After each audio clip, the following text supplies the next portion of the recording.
Not by accident, I named my first serious creative painting a somnambulist. It was a self-portrait, or at least something that had begun as a self-portrait. And though I have never been a somnambulist, I felt it was right near. Once on the spring sunny day when I had a free time at home, I decided to make the decor for my flat. I mean a picture, which should become a decor.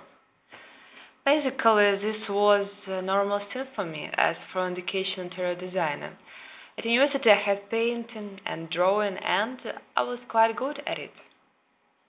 So I wanted to make an easy, beautiful picture to hang on my wall in perspective.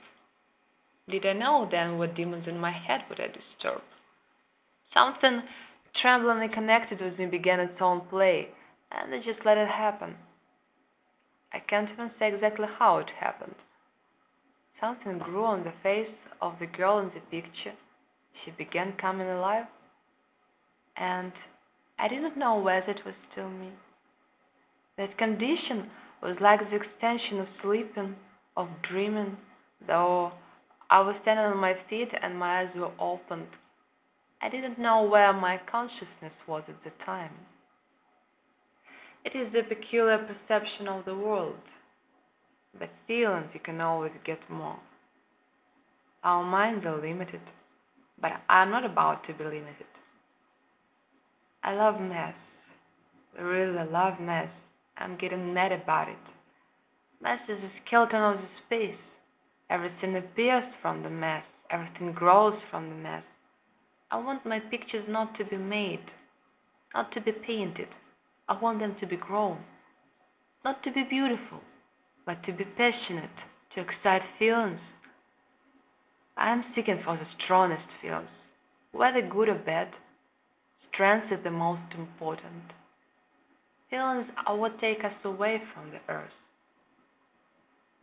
And when I am painting, I am divided into two sides.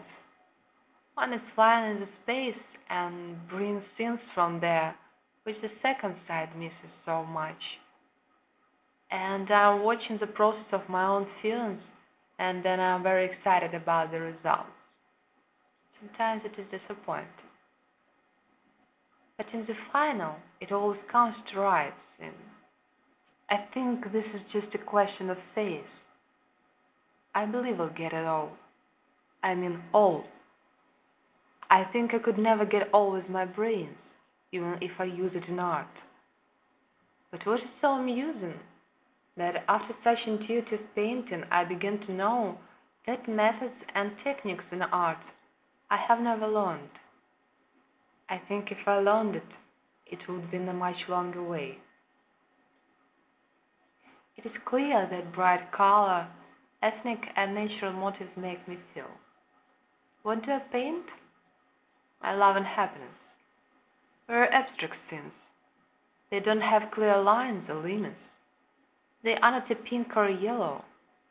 Love is not a cinnamon or a salt. Happiness is not a flower or the eyes of beloved.